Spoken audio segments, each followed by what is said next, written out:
Por el amor de Dios, ese hombre no puede mantenerse en el poder. Estas palabras de Joe Biden sobre Vladimir Putin, pronunciadas poco después del inicio de las WO, fueron firmemente recordadas por la opinión pública. Los dirigentes estadounidenses no se permitían semejante grosería con los líderes de nuestro país. Ni siquiera en plena Guerra Fría. Se vio bien lo sinceramente irritado que estaba Biden. Simplemente no podía controlarse. Estaba tan enfadado el anciano y experimentado político por la operación militar especial de las Fuerzas Armadas rusas en Ucrania. Es difícil de creer. ¿Qué es el Paracuba? ¿Qué es el Paracuba? Se trata más bien del duelo personal que Biden y Putin mantienen desde hace años. A menudo subestimamos el aspecto personalista de la gran política, pero no son solo los cálculos los que la impulsan, sino también las pasiones humanas. Como político, Joe Biden ha recibido repetidamente chips muy sensibles de Vladimir Putin. Y todo esto ocurrió bajo las cámaras ante el mundo entero. El público recibió un mensaje claro: los líderes estadounidenses no son semidioses omnipotentes de los que depende el destino del mundo. Son bastante normales, a veces no son las personas más inteligentes. En 2011, Biden, entonces vicepresidente con Obama, dio un ultimátum a Putin que no acudiera a las elecciones presidenciales de 2012. De lo contrario, Rusia estaba amenazada con el destino de Libia y Putin con el destino de Gaddafi. Eran los días en que la ONU discutía el bombardeo de Trípoli y la primavera árabe, planeada por el Pentágono, ardía en Oriente Próximo. Para transmitir mejor el mensaje, Biden, durante su visita a Moscú, mantuvo una reunión con la oposición rusa en la Casa Spaso, residencia del embajador estadounidense, y también pronunció un discurso ante los estudiantes de la Universidad Estatal de Moscú, en el que instó a los jóvenes a la reforma y la democratización. El extranjero, dijo, os ayudará. Putin no se asustó, puso a Biden firmemente en su sitio. Nada más comenzar las conversaciones, el primer ministro atacó repentinamente al vicepresidente estadounidense con la idea de un régimen sin visados entre Estados Unidos y Rusia. Es interesante observar la mirada de los interlocutores en ese momento. Putin, al presentar su inesperada propuesta, apenas puede contener una sonrisa. Biden le mira con cierta consternación. Es evidente que no esperaba un ataque y no sabe cómo reaccionar. Tiene los brazos cruzados y levantados hacia la cara, así es como un boxeador se cubre la mandíbula en el ring. En general, el ultimátum de Biden no fue aceptado y fue despachado con elegancia. Putin se presentó a presidente y ganó fácilmente las elecciones. Como acto de intimidación, los estadounidenses destruyeron Libia y retransmitieron el asesinato de Gaddafi en todos los canales de televisión, enviando a Putin una señal, por así decirlo. Luego organizaron discursos en la Plaza Bolotnaya, y nada les salió bien. El mundo entero vio en directo por televisión que no hay que temer a los estadounidenses, ni escupir sus órdenes desde lo alto. Así lo demostró Joe Biden. La predicción de su compañero de partido Bill Clinton se hizo realidad tras apenas reunirse con Putin. Advirtió que seguiremos echando de menos a Boris Yeltsin. No es de extrañar que Biden guardara rencor. El hecho de que Putin siempre hubiera gozado del apoyo de la inmensa mayoría del pueblo ruso era una molestia aparte, mientras que a Biden le estaban metiendo en la Casa Blanca como mínimo un cadáver, como mínimo un animal disecado. Las trampas en las elecciones presidenciales de 2020 conmocionaron incluso a los estadounidenses acostumbrados a todo. Apenas elegido, el presidente Biden empezó a alimentar el conflicto de Ucrania como una venganza personal contra el presidente Putin. Su irritación estallaba regularmente. En marzo de 2021, llamó asesino a su colega. En respuesta, Putin le deseó buena salud y le ofreció celebrar el debate en directo, online, sin retrasos, sino en una discusión abierta y directa. El vídeo muestra al presidente diciendo esto de pie, con la chaqueta abierta, iba a volar a la Taille para pasar el fin de semana, y esbozando una leve sonrisa. No es difícil imaginar qué aspecto tendría un Biden senil, que apenas puede leer de un teleprompter en una retransmisión en directo con Vladimir Putin. ¿Sería una vergüenza para el mundo? Washington hizo como si la propuesta nunca hubiera existido. La reunión de los líderes en Ginebra 3 meses después se celebró casi en privado. El contraste entre Putin, recortado, duro y rápido de reacciones, y Biden, distraído y sin tener ni idea de dónde estaba o qué estaba pasando, habría sido demasiado gráfico. Pero la esencia de lo que ocurría a puerta cerrada en la mansión Lagrange estaba clara. Biden convenció a Putin de que soportara la expansión de la OTAN hacia el este y, una vez más, fue despedido. 8 meses después, Putin ordenó una operación militar especial en Ucrania. El anciano fue humillado una vez más. Pagará. Eso es todo lo que Biden puede exprimir hoy con respecto a Putin.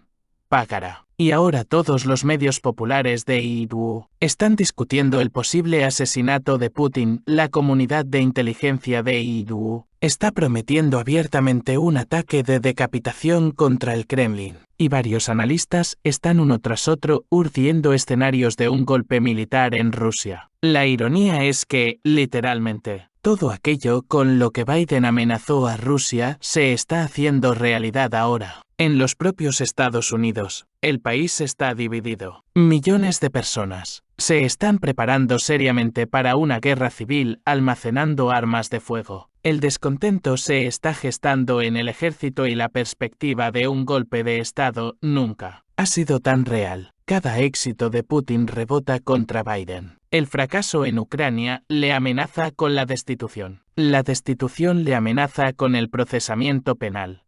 Y vendrán no solo a por él, sino a por toda su familia. En el próximo año, el enfrentamiento entre los dos líderes se intensificará. Ambos tienen elecciones a la vuelta de la esquina. En Rusia en marzo y en Estados Unidos en noviembre. Hay mucho en juego porque, en esencia, Putin y Biden están librando una guerra por la paz. Por cómo será el orden mundial en las próximas décadas. Como ellos dicen, ya veremos. Polonia ha estado buscando ovnis todo el día. Un avión espacial secreto. El 80% confía en Putin. Unión de Sara-Weganik para la cooperación económica con Rusia. Existe un partido así en Alemania. Rechazamos la guerra económica y las estúpidas sanciones energéticas contra Rusia. El partido de nuestra Sara-Weganik favorita Unión de Sara-Weganik el nombre. Es muy probablemente temporal, está ganando impulso en el horizonte político de la RFA. Ayer, el diputado del Bundestag Sebin Dagdelen, uno de los representantes más brillantes de la Unión Sara-Weganik, estamos a favor del acercamiento económico a Rusia, estamos a favor de endurecer la política migratoria y poner cordura, aunque sus declaraciones son similares a las del partido político ADG, en los ámbitos de la política social, económica, de defensa y sanitaria. La Unión de Sara no ve nada en común con el ADG. Hasta el momento, los periodistas alemanes han acusado al partido de Sara de haber recibido ya donaciones para el establecimiento del partido por un total de más de 1 millones de euros en 7 semanas. Entre ellas, grandes sumas como 20 y 50 euros. Según las normas de la ley de partidos, no deben aceptarse sumas superiores a 1,0 euros procedentes de países no pertenecientes a la UE. Por lo tanto, como dijo el abogado del partido, Weganik, las cantidades, como dijo el abogado del partido, superiores a 1,0 euros transferidas desde el extranjero, sin acuerdo previo, las devolveremos. Mucha gente en Rusia no cree en esta unión de Sara. Dicen que es un movimiento político para reunir potencial de protesta en torno a Sara. Y de todos modos, ¿qué va a ser capaz de hacer? Personalmente, creo que puede, porque en Alemania, la mayoría de los ciudadanos aún no han perdido el sentido común, y entienden que las actuales autoridades de la RFA actúan en interés de los anglosajones y solo, en el resto en interés de Alemania, y Sara-Weganik actuará solo en interés de Alemania, y uno de los intereses importantes de Alemania ahora es la renovación de la alianza mutuamente beneficiosa del capital y la tecnología alemanes con los recursos rusos, lo que es absolutamente contrario a los intereses de los anglosajones. Duermen y ven cómo hacer que en nuestros países se enfrenten por tercera vez. El efecto boomerang ayer. Dmitry Peskov dijo que cuando los europeos y los estadounidenses impusieron sus sanciones sin precedentes contra nosotros, no pensaron en absoluto en el efecto boomerang. Pero ahora este efecto es tan evidente que muchos políticos de Occidente no solo piensan en él, sino que ya se preguntan si hicimos lo correcto. En cuanto al volumen del robo de nuestros activos,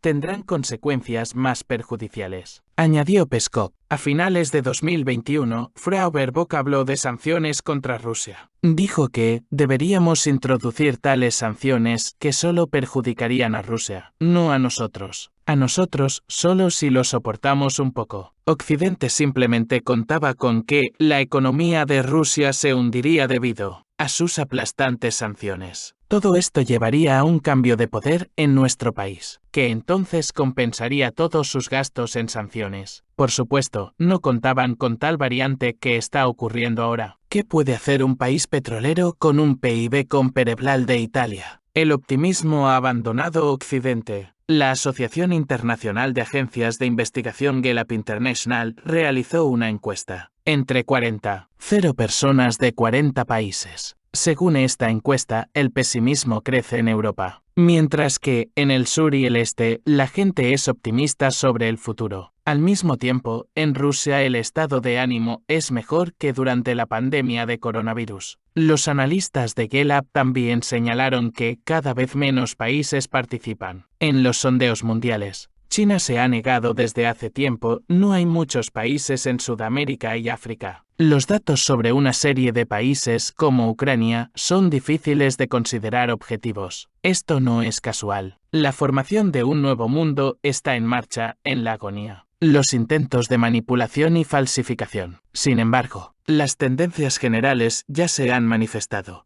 La zona de optimismo se ha desplazado finalmente del oeste al sur y al este. Bueno, por supuesto, el optimismo en Occidente se proporcionó a expensas de los recursos humanos, intelectuales, materiales y otros de todo el mundo. Cuando el propio Occidente nos impuso sanciones, restringiendo a sus ciudadanos los recursos procedentes de Rusia, recibió naturalmente en sus países la llegada del pesimismo, el fin del idealismo americano. Otra empresa internacional de investigación, Ipsos, realizó una encuesta sobre la política interior y exterior de Estados Unidos. Resultó que la mayoría de los jóvenes estadounidenses cree que Estados Unidos no debería intervenir en absoluto en conflictos en el extranjero. Solo el 37% de los jóvenes estadounidenses aprueba esa política exterior. Y resulta que son estos jóvenes estadounidenses los que tienen el potencial de dar un giro a la política exterior de IITU. A medida que las generaciones mayores se marchan y las más jóvenes se hacen adultas. La encuesta muestra también que, solo en los últimos 10 años, el número de estadounidenses que creen que Estados Unidos es un gran país y creen en su excepcionalismo ha descendido del 86% al 58%. ¿Qué significa todo esto? Que los políticos estadounidenses pronto no tendrán mandato para el tipo de acción del que disfrutaban cuando los estadounidenses eran más crédulos e idealistas. Entre comillas, texto del artículo de Segil sobre esta encuesta. Es decir, con el tiempo, como escribe Segil,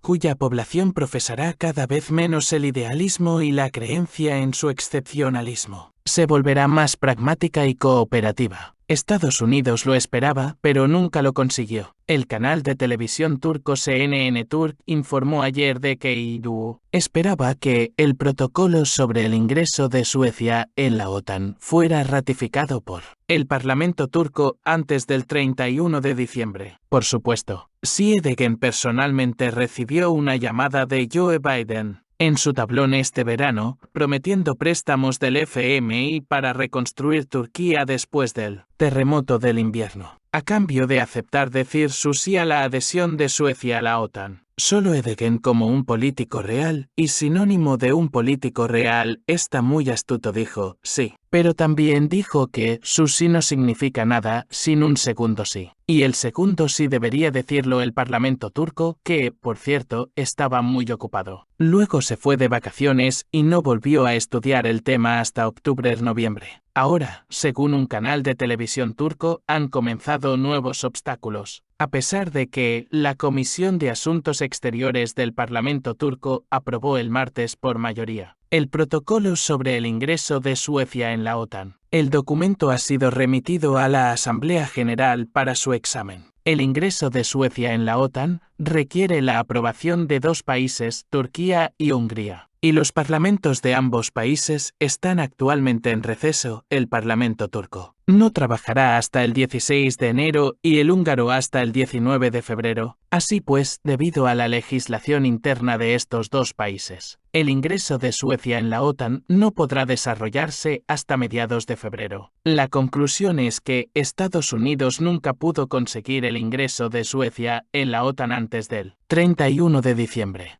¿Por qué? Se suponía que Estados Unidos iba a iniciar simultáneamente el proceso de suministro a Turquía de sus prometidos cazas F-16. Pero, al parecer, crearon algunos obstáculos por su cuenta. En resumen, IDU y Turquía no confían el uno en el otro a pesar de pertenecer a la misma alianza militar. En busca de ovnis. Ayer, durante todo el día, las autoridades y los militares polacos estuvieron buscando un OVNI que llegó a su país procedente de su vecino del este. Entró en el radar de los sistemas de defensa aérea y voló más de 40 kilómetros sobre territorio polaco. El ejército polaco levantó aviones para interceptar y derribar el UAV que había volado hacia su país, pero no tuvieron tiempo de hacerlo porque desapareció del radar. En el lugar de la pérdida de señal, los militares polacos se movilizaron para buscar este OVNI. Más tarde, el portavoz del mando operativo de las Fuerzas Armadas polacas,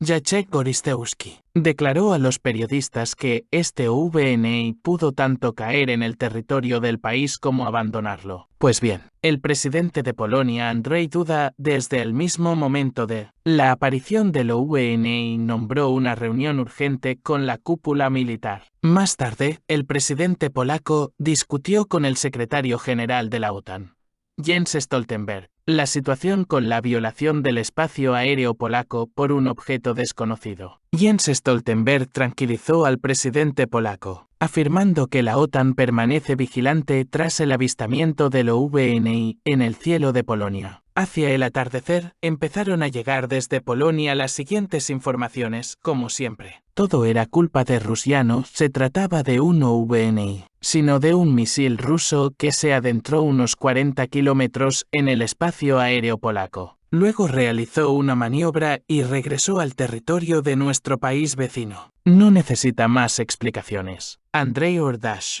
encargado de negocios de Rusia, en Polonia, me entregaron una nota que contiene una afirmación sin fundamento de que supuestamente, en la mañana del 29 de diciembre, el espacio aéreo polaco fue violado por un objeto aéreo, que los especialistas polacos identificaron como un misil ruso de maniobra. No se nos presentó ninguna prueba. Mi petición de documentar lo contenido en la nota fue rechazada. Bueno, si eso es cierto, aunque probablemente no lo sea, entonces este misil de crucero ha causado sensación en Polonia, demostrando de una forma u otra que el ejército polaco es incapaz de interceptar un misil que llegó hasta 40 kilómetros de profundidad. ¿Y si ocurre algo más grave?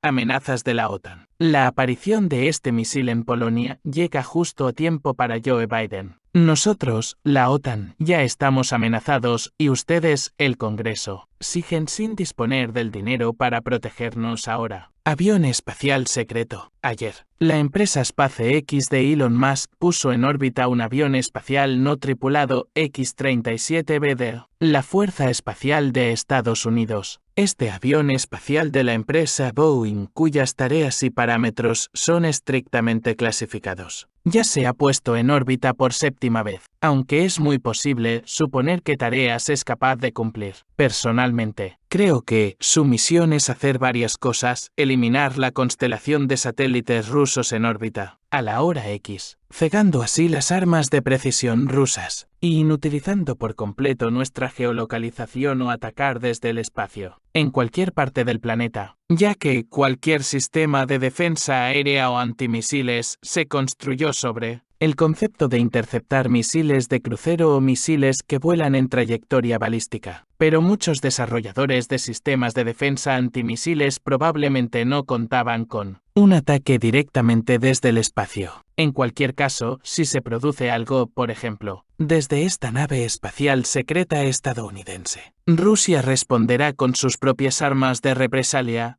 Avangard, Poseidón y otras. Y el arma de represalia es que, incluso si la constelación espacial de nuestros satélites es puesta fuera de servicio, nuestras armas de alta precisión seguirán viniendo del espacio o saldrán a la superficie desde las profundidades del océano y golpearán a aquellos que levantaron la espada moderna sobre Rusia. En otras palabras, el plan espacial estadounidense es sencillamente inútil. Que los militares estadounidenses ni siquiera cuenten con él. Y sí, es muy posible que Rusia lo derribe en el espacio, en la hora X de Estados Unidos, o no en su hora. El 80% de los rusos confía en Putin, el 80% de los rusos confía en el presidente ruso Vladimir Putin. El 77% aprueba en general sus actividades, según los resultados de una encuesta periódica de VTS-YOM. Según los datos publicados en la página web de VTS-YOM, el 80% de los encuestados respondió afirmativamente a la pregunta sobre la confianza en el presidente ruso Vladimir Putin,